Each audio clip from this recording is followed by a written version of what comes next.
going on, everybody, and welcome into the draft room. Keith Sanchez, Damian Parson, I am Ryan Fowler. Guys, the New England Patriots, top 3 pick in this draft. Bill Belichick gone, Tom Brady gone. This is not the New England Patriots of old, dominating the AFC East year after year, decade after decade. Damian, I'm going to go to you first. This is a roster that needs help looking a lot of spots. Right now, quarterback is obviously popular. Receiver, trade back from 3, add more capital with a pick for them that just one in each round. What says you if you're the GM of the New England Patriots? Man, with the new head coach and Gerard Mayo, I'm saying, hey, we are trading back. The reason why, at the end of the day, you drafted a couple years ago Mac Jones top 15, right? I think it was the 15th pick overall. But you never gave him enough help, whether it was offensive line, receiver. You just never did enough around him. Why bring another rookie quarterback into that, not even just that, a worse situation where you got 2 tackles heading to free agency, your interior offensive line, like no weapons really. Like, let's trade back, get as much draft capital as possible. Someone can come up and get Minnesota Vikings, right? Denver Broncos. You want one of these quarterbacks? Go ahead and send me everything, a king's ransom. So that way now I can really rebuild, because we always talk about this. Are the Patriots a team or a roster that's ready for a quarterback? I don't think so. No, I know, I agree 100%, and that's the phrase we always say, right? Are you ready to support a rookie quarterback? And the New England Patriots are not. You just did this 3 years ago, right? And you just talked about with Mac Jones. And so I'm all for, I'm right there with you, DP. I'm for trading back. And this is the key, right? At the end of the day, the New England Patriots, you better start hitting on these draft picks, right? Like that's the main thing, right? There's no more trying to outdraft everybody else and we're going to take the guy that's ranked hundredth on everybody else's board. You better just get the guy that's a sure thing. And I think that the biggest and probably the most sure situation is the offensive line. Go get offensive line, get back to the basics, right? Build that thing up. If you trade back, who knows? Maybe you get another first rounder for next year, right? Or maybe you could get 2 second rounders in this year's draft, and you can get 3 offensive linemen and boost your offensive line. And then you also have to address that wide receiver room. Yeah, guys, and this is the Patriots roster, an organization that was always known as a little bit of a throwback type of organization with Bill Belichick.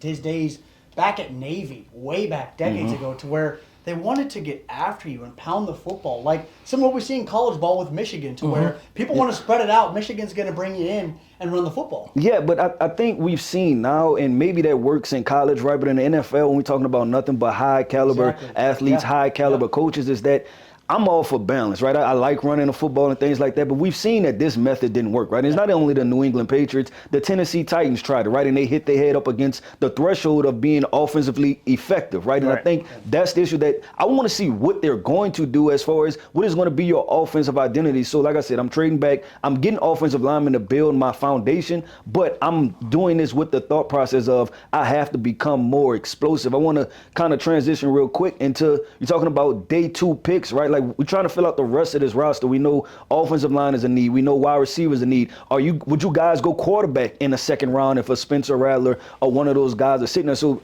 trying to fill out this roster as far as a day 2 perspective.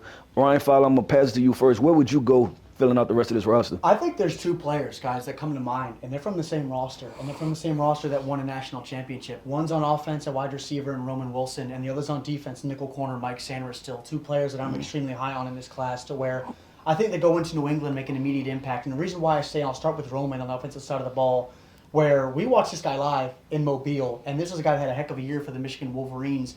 Wins at every single level. I love guys that play bigger than their frame, tough as nails, can be a further extension of the run game. There's an appreciation. I know when we talk about height, weight, speed thresholds in the NFL, a lot of teams like those certain things, but there also has to be an appreciation for just flat-out good football players. That's what Roman Wilson is, and then you hop over to the other side of the ball, and you got Mike Sanders still. He's not the biggest guy in the world. He's tough as nails. He'll stick his face in the mud for you. We've already seen New England like guys like a Jack Jones type of player, smaller guys, athletic, as competitive, absolutely competitive football players. So for me on day 2, early portions of day 2, if they do trade back and add more picks, 2 guys from Michigan and wide receiver Roman Wilson and corner Mike Sanders still. Damian, DP. Man, when I think about it, it's like, okay, we traded out of that 3rd overall pick. What do we get, right? Because if I got a receiver out of that, whether it's a Rome Odunze, Keon Coleman, one of those 3rd, 4th type of receivers on most people's boards, then I would absolutely look at probably the O-line, right? Yeah. And you think about Kieran Amagadeji from Yale, 6'5", 320, athletic, strong, good arm length. I think he measured at like 36 on the arm length. Long kid. Tying his shoes, standing up. Danny. So he's got that type of arm length and wingspan, and you just want to continue to add talent on this front line. You want to be physical, but you want to be athletic too. Yeah. Because at the end of the day, there's a lot of athletic pass rushers in this league, and you can't just bring someone in that's just, hey, he's a dominant run blocker. We see what Carolina did with Ike Ekwonu, someone that was kind of raw. They took him. It has not worked out for them just yet. So I think with having Gerard Mayo, he's going to want to be physical, but he also understands what they struggled with when he was a New England Patriot and played on the defensive side of the ball. Yeah, no, I'm going to go day two. I'm probably going to double down on wide receiver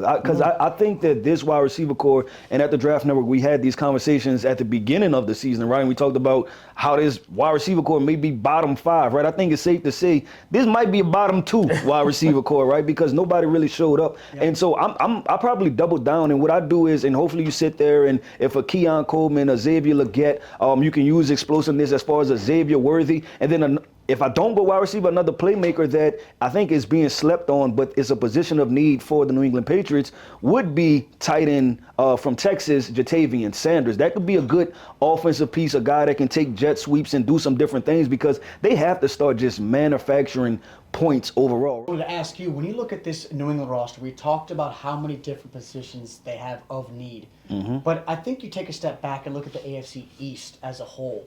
For you, just how far away is New England away from competing again in the AFC East? Well, I think that's the thing, right, is that you look at this team. We spent this entire video, right, we talked about the offensive side of the football, but I think defensively, there are pieces there, right? And we've seen that they can keep them in the games, right? Even I believe when they played the Philadelphia Eagles, was that week 1 or week 2, right? Like that was a very competitive game. Physical. But yeah, and it was what I talked about, right, is that they run into the offensive threshold, right? That we just simply can't score enough points to whoever we're playing. So if you ask me, I think they are probably a year away from being really competitive as far as beating, like you feel really good about them beating the New York Jets or the Buffalo Bills or the Miami Dolphins, right? But I do think that if they get this thing right, and they're a year away if they do the right thing in the draft. Because at the end of the day, we never stop draft season, specifically for us here at the Draft Network. And if we're sitting here looking into 2025 with a